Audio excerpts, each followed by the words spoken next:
Hi everyone, welcome to another edition of Maker Mania Science with Sharon on this beautiful and really hot Friday afternoon. It's really good to see you guys all. Thanks for tuning in.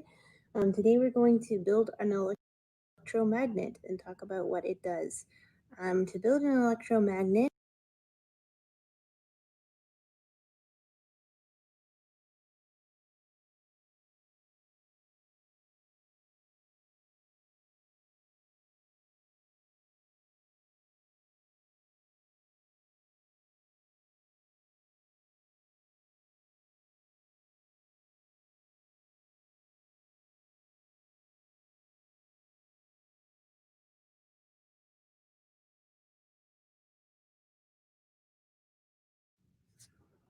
Hi everyone, welcome to another edition of Maker Mania Science with Sharon on this beautiful and really hot Friday afternoon.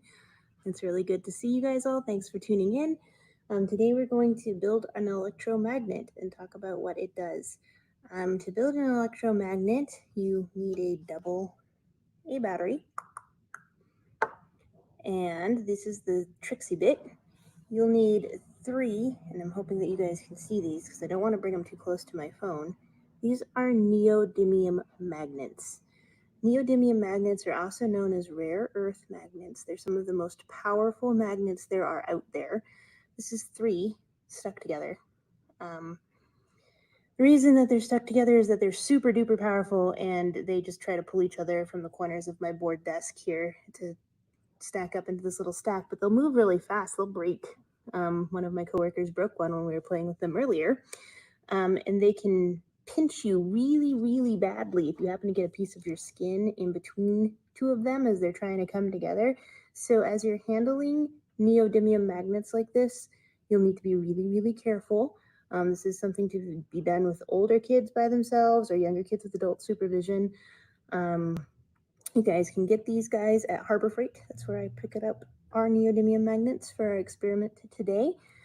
And you'll need some wire. This is just some copper wire that I stripped off of a diode that wasn't working here in the Idea Factory, and I stripped it and wound it together. This wire is actually not quite thick enough. As we've been doing this experiment, we've discovered that there's all different types of conductive metals, right? So we're talking about an electrical field here. And aluminum is conductive, so paper clips are conductive, but they're too stiff. They don't bend really well to go around a battery and a magnet to spin.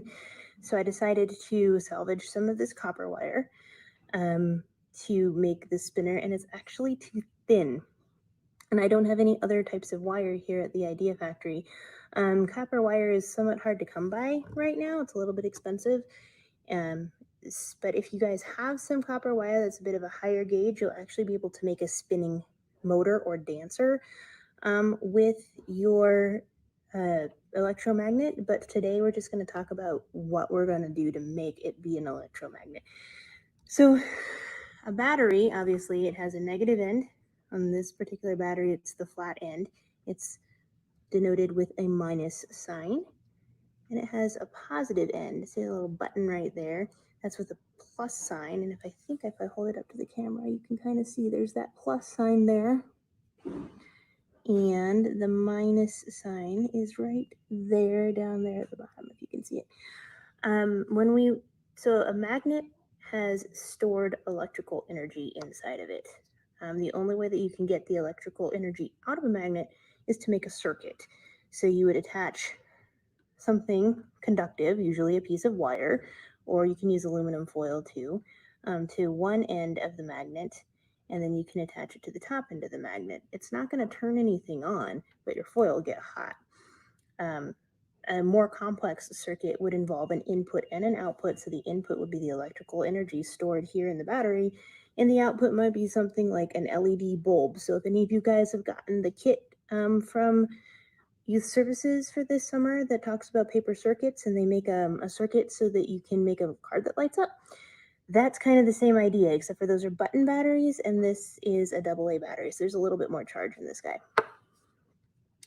To make the electromagnet, it's the super simplest thing in the world. You're going to take 3 neodymium button magnets. So if you can see them, they're not super big, right? They're just little fellas. And you're going to stick them to the negative end of your battery. You could stick them to the positive end. They will stick there, but it's not a good idea to do that because it's not going to make a good complete circuit. And if you have the right type of wire, you're not going to be able to make that motor, that spinning dancer. So we'll go ahead and really it's super simple. Pop right on there. So now I've got 3 super powerful magnets stuck to my battery, and that's literally it to make an electromagnet. You don't need to do anything else if you just want to make an electromagnet. But this isn't very exciting, right? You can't see the Lorentz field, which is the field or force, the Lorentz force that's being generated by this electromagnet right now. So the Lorentz force is what happens when magnetism patches or electricity passes through a magnetic field. So it's amplifying the magnetism because of the electricity.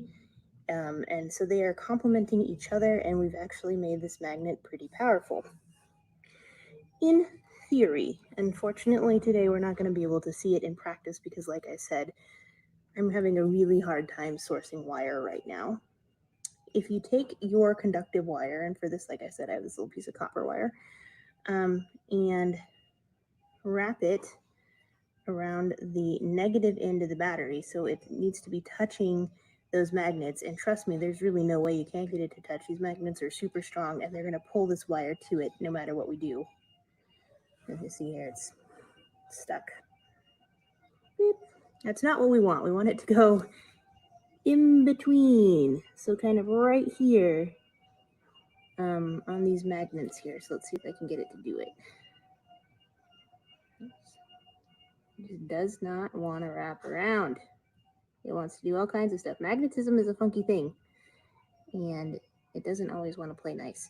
But I've got it wrapped around here, and now we're going to need to, and this is where the fact that my wire is soft is actually not really working out for me real well. It is so soft that the magnetic field is actually bending the wire a bit. But I got it to attach, and then we're going to make a little crease in the top and attach it to the positive end of the battery. And normally, if you're using a really stiff piece of wire, this will start to spin. But because I'm not, what it is actually doing is getting super hot. Ouch, ouch.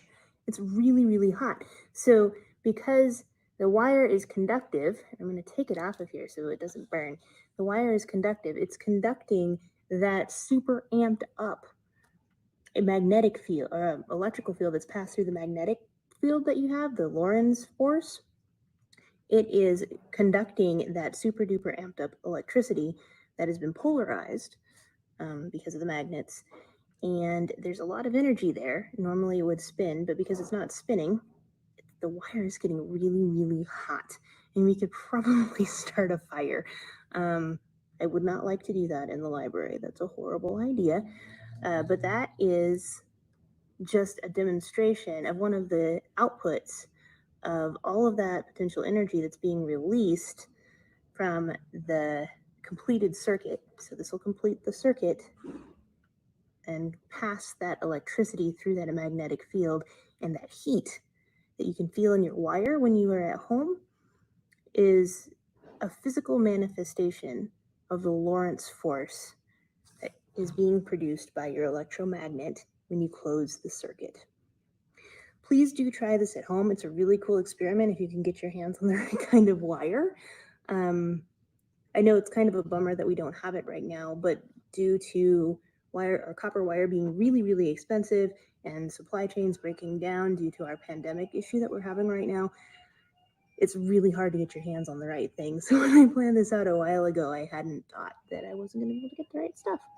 But look through your shop, look through your kitchen, find something old you can strip. Maybe you could add a few more layers of wire, strip an old transistor or an old radio or something, and you'd have a lot of fun.